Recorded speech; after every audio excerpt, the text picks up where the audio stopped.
And that's all she wrote, with the Celtics commanding 33-point win in Miami tonight. Since early in the season, when they lost 4 in a row, have lost 4 in a row again. Need to fall to 24 and 23, and depending on the outcome of Orlando's game tonight at Dallas, Miami could fall. Shot clock at 2. Impossible shot. Shea already with 8. Make it 11 in the fourth quarter. Sticks For Duncan, 5 seconds left for the lead. Short, rebound Butler for the win.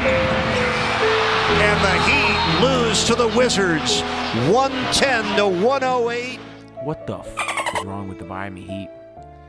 I don't exactly know, but that's the question that I'm going to try to answer today. Well, more specifically, who is to blame for the Miami Heat's recent struggles? Is it so recent?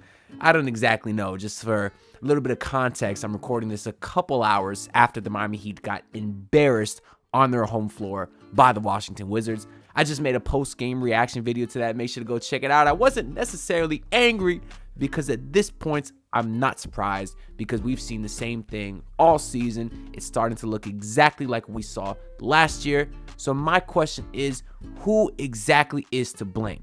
Now, I do want to preface this video by kind of saying this may be a very surface level video. Maybe you may take it that way, but that's because it's truly hard to quantify why the Heat are the way that they are. You can't exactly just put a number and pinpoint certain people and pick blame because in reality, there's a million different factors. There's all kinds of schemes and there's luck involved. But I kind of wanted to point out the people that are the reasons that maybe have been most disappointing to me this season. And I've accumulated all of that into this pie chart right here. And that's what we're going to get into today. And you can see we're going to work our way up to that. There is one major reason that I believe is the majority of the fault for the Heat's struggles. That being said, let's start at the bottom. Y'all see we got this one small sliver, this 1%, and I'm contributing 1% of the blame to Kyle Lowry, just because I couldn't let this season, I couldn't let this video go on without a little sliver of Kyle Lowry slander. Now, I don't want to call it slander because he is what he is, which is a 37-year-old point guard. But this year for the Miami Heat, he only played 37 games before he was, of course, traded to the 76ers. He started 35 of them, and in those starts, he averaged 8 points per game, 4 assists to 1 turnover, 43% from the field, and 38% overall. So overall, it's generally not bad numbers. I mean, he was very efficient, particularly from 3. You know I love that 4-to-1 assist-to-turnover ratio because that's the same thing that I've been praising Terry Rozier for. But still, to have a guy that's getting paid almost $30 million, averaging 8 points a game, that's not enough from Kyle Lowry, and that wasn't going to cut it. Now, a lot of this wasn't even his fault because they really had no other point guard on the roster other than Drew Smith, who obviously got hurt early on, but I didn't think he was that good to begin with. So they were kind of forced to play Kyle Lowry maybe a lot more than Spoelstra wanted to. But on top of that, I don't even think like Kyle Lowry wanted to come off the bench. It really didn't seem like he wanted to sacrifice because every chance he got in every interview in which the question was asked, do you want to start? He basically said, yes, I think I'm a starter in this league. And last year we heard a lot of the same thing. Spoelstra obviously went with Gabe Vincent, and it kind of seemed like Kyle Lowry was not happy with that, not happy that he had to come off the bench. So this year he did start, but it still seemed like he was very frustrated with his role just in general, maybe not happy in this situation. So I do think that there was a lot of stuff like in the locker room that was potentially awkward just because he seemed disgruntled, I guess is a good way to say it. Now, I don't want to speculate on that too much because truthfully, I have no idea. And you know he's very close with Jimmy Butler, is still very close to Jimmy Butler. I have no idea. I would like to believe that they're very close still because I think like Jimmy was the godfather to Lowry's daughter or something along those lines. But I also wonder, like, for the Heat to trade Kyle Lowry, did they get Jimmy's blessing on that? Did Jimmy approve on that? Did he want to do that? I don't really know because we know Jimmy Butler wants to win a championship. So I'm truly curious if he like understood how bad Lowry was and knew he had to get traded, or is that something he was kind of happy about because Lowry wasn't that happy here to begin with? I don't know. So to not really speculate on all that locker room or off the court stuff, his on the field or his on the court fit was not great. The efficiencies were good, yes, but like I said, the scoring was way too bad to be a starting point guard in this league, because the Miami Heat offense was terrible. And a lot of that is because you had a point guard that wouldn't even shoot. Kyle Lowry sometimes was taking 2 to 3 shots a game. And I just don't think you can win games when you have a point guard that's doing that.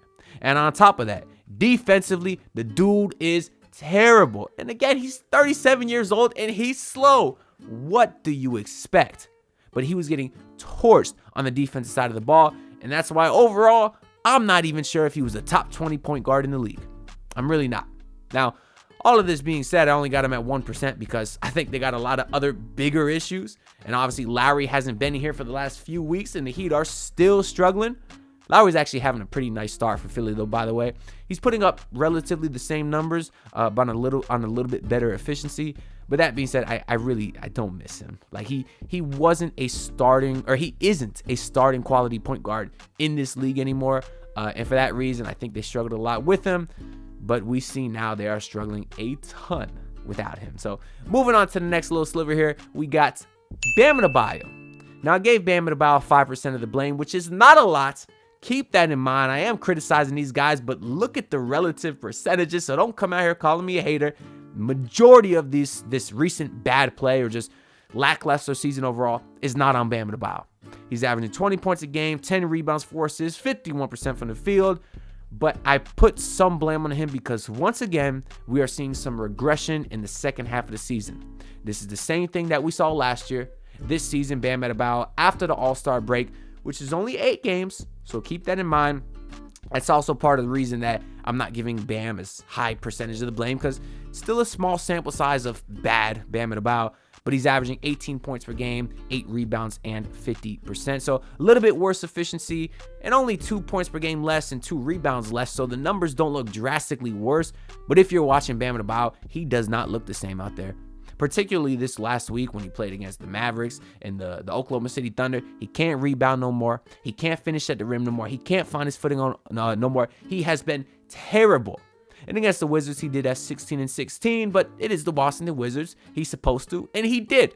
So I do give him credit for that. But overall, post All-Star break, but also the second half of the season, which is a little bit before the All-Star break, he really has started to regress a little bit. Because earlier this year, he was at 21 points per game, playing elite defense. Now, I guess you're always going to get the elite defense, and he has continued to be phenomenal on that side of the ball, but he hasn't been the same. And as this team's second best player, you can't see these bad nights from him. They should be more few and far between. And there's been a lot of 30% or games where he shot 30% from the field. There's been too many of those late for my liking. Get it out rebounded by guys he shouldn't be. For that reason, I'm giving Bam just a small sliver of 5% of the blame. Now this next one here, I don't have, is the only one on here that's not like a direct person. It's injuries with 10% of the blame. Now, the Miami Heat being injured is nothing new, obviously, right? But I don't want to make excuses for this team, but I also don't want it to be lost how unlucky they really have been. Because I do think injuries play a factor, right? And again, I think it's a legitimate excuse because I'm only giving them 10% of the blame, right? Not too much. But if you look at the numbers here, the Miami Heat this year have the 4th most games lost to injury with 212 games lost. And if you look at the top 5 here, it's Memphis, Portland, Charlotte, Miami, and then the Atlanta Hawks. So all those teams surrounding them suck. So for the Miami Heat to still be in playoff contention while missing all these games, that is a credit to Erik Spoelstra and just the depth on this team and all the pieces around your main guys. Because if you look at this list right here, of games lost due to injury, number 1 is Tyler Hero with 27 games missed for foot, knee, head, shoulder, ankle. Damn near like the nursery rhyme or whatever song. Head, shoulder, knees, and toes. That's Tyler Hero's injury report this year, right? Number 2, Jimmy Butler, 13 games missed for foot, calf, and ankle. And then Bam Adebayo has missed the 3rd most games on this team with 10 for the hip. So if you look at the guys who are getting injured, it's also your 3 best players. And because of that, the Miami Heat have a franchise-tying record, 31 different starting lineups. You know how insane that is to go into a season that's, just a little, well, I guess you're 3/4 of the way done, and you've had 31 different starting lineups. That is not easy to maneuver around. I don't want to make excuses, but I do believe that's a fact. Now, the reason I only give this 10% blame and not more is because, well, Erik Spoelstra doesn't like to use it as an excuse. We know his mantra, next man up. We have enough. And that's something that I love, and that's something that I agree with. So if he's not going to sit there and blame excuses, well, obviously, I'm not going to do that either. And plus, I do believe the Heat have enough talent to be better than they are if they are missing Tyler Hero or Jimmy Butler or Bam. Because you had a game like tonight, on the time I'm recording this against the Wizards. Yeah, you're missing Tyler Hero, but it was the Wizards. You should not, missing Tyler Hero is not an excuse for losing to the Washington Wizards. It's just not. And the Miami Heat have had a lot of bad games this year where they were missing a player or two, and there's not an excuse to lose those games. Plus, how many games have we seen the Heat win this year with guys missing? We saw them blow out the Milwaukee Bucks without Jimmy Butler. So we know they're capable of having games like that. So I don't think the injuries are a major excuse, but it is a factor nonetheless. Moving on here, the next little sliver we got is one that I know is going to be a hot topic because it's the most polarizing player on the team, and it's Tyler Hero, and I give him 15% of the blame. Now listen, I don't know how many times I have to say this. I love Tyler Hero. The dude is young, improving, and a 3-level scorer. He's a great player. And there's not many, young 3-level scorers in this league. I really like Tyler Hero on this team. I personally do not think he is a great fit in the starting lineup. Now, if you look at his numbers this season, 21 points, 5 rebounds, 4 assists, 43% from the field, and an elite 40% from the three-point line. Those are great numbers. But if you're watching these games, he doesn't fit well in that starting lineup.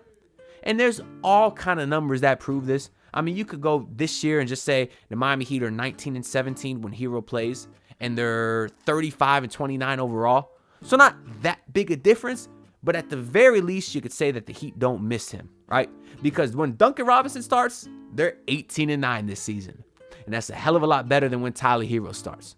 Now, I don't want to get into these numbers too much because I've had many videos talking about Tyler Hero and his impact and bringing up all these statistics. And of course, all the comments I get saying, oh, you can't just look at the numbers, blah, blah, blah. But I do think more and more people are starting to agree with the idea that maybe Hero should come off the bench. Maybe he's better suited as a 6th man, because now we're even starting to hear Ira Winderman talk about it, Barry Jackson talk about it, Ethan Skolnick talk about it. And these are all ideas that I was saying 3-4 months ago. It seems like more people are starting to agree with that. But either way, I don't want to get into those numbers because they've been said a ton, right? You can even go back to last season, Tyler Hero's numbers on the bench for starting and whatever. I just want to talk about his fit in that starting lineup because that's something that's actually opinion-based, and we could have a real discussion there, right? Because we're all seeing it. And his fit with Jimmy Butler and Bam Adebayo doesn't work great. Jimmy Butler and Bam are very efficient players. Tyler Hero is not, at least not from inside the arc this season. And I think that when he takes a lot of shots away from Jimmy and Bam, which he does, I don't think that's a good thing, especially compared to Duncan Robinson, who his fit is impeccable. The dribble handoffs, the pick and rolls that go both ways. You'll have Duncan roll, you'll have Bam roll, and they could do the little pocket pass to each other. You have Duncan lob it up to Bam. You have Duncan curling around, sitting in the corner, everything.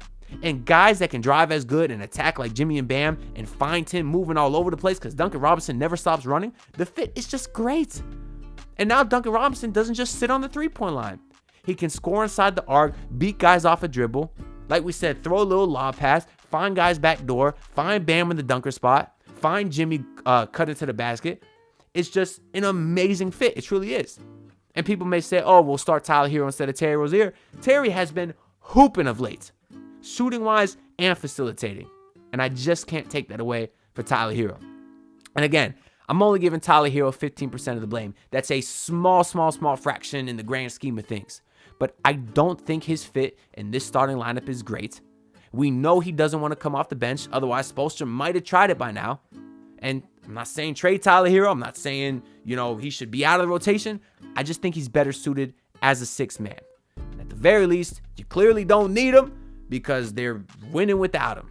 They're also losing without him. So does he have a direct impact, like a huge impact either way? I don't think so. Moving on, though, the next guy that I got here, the second to last person on the blame pie chart here, is Jimmy Butler at 18%. So more blame than Tyler Hero. Now, the reason I give Jimmy Butler, the biggest pot here so far is he's the best player on this team. And when your team is struggling, I think majority of the blame has to go on the best player. And we know Jimmy Butler likes to coast. And me saying that majority of the blame is on him is not me saying that I'm mad at him, because I've been a record on a lot saying I'm okay with Jimmy Butler coasting. If it means that we're going to get playoff Jimmy, God mode, Michael Jordan 2.0 in the postseason, I'm okay with Jimmy coasting. As long as he picks and chooses his spots a little bit better so they actually make the playoffs. Because what good is saving yourself a playoff Jimmy if you miss the playoffs? That's why a game like tonight versus the Wizards, you would have liked to see Jimmy Butler have more than 22 points. You would have liked to see him be a little bit better down the stretch, maybe have more than 6 free throw attempts, maybe not settle for all the threes that he did in that fourth quarter. You would have liked to see that. But there's a lot of games earlier this season, too, when the Heat were struggling. They were on a 7-game losing streak just a couple weeks ago. And Jimmy, I think, waited way too long to turn it on. Now, he eventually did. That's how we saw this team start to turn it around a little bit. They won like 7-10. But he still waited too long, in my opinion. And I think he needs to pick and choose his spots a little bit better. But again, regardless of what I think of that, we know he coasts. And the reason this Heat team is not a top 4 seed easily is because he coasts. If Jimmy Butler was to go balls to the walls, I think they could easily be a top 4 seed in the East. But I prefer Jimmy saving himself and going into the postseason. But regardless, he's the best player. He should get majority of the blame. And on top of that, I do want to say, too, that the Miami Heat are 23-22 when Jimmy Butler plays this year. So if I'm going to say all these stats for Tyler Hero, I got to give it back for Jimmy, too. So you tell me this Heat team is 6 games over 500, but only 23-22 when Jimmy Butler plays? Now, that's not for me to say, at the very least, you don't need him, because they very clearly need Jimmy Butler. Me saying that about Tyler Hero is not necessarily just looking at the numbers. It's the eye test, because I think they have a lot of guys that do what Tyler Hero does, like Terry Rozier. I like, Jaime Jaquez, I think, could take a lot of the scoring load that Tyler Hero does. But they don't have guys that can do what Jimmy Butler could do. So obviously he's very critical, but he is the best player on this team. And when you're struggling, I'm going to give you majority of the blame.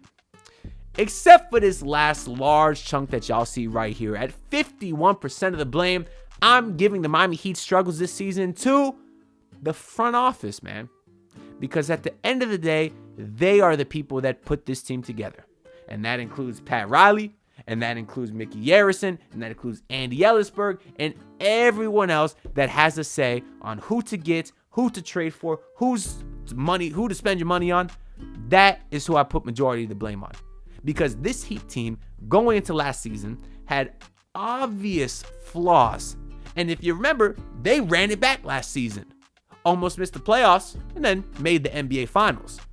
So going into this season, Miami Heat had obvious flaws once again, and they ran it back.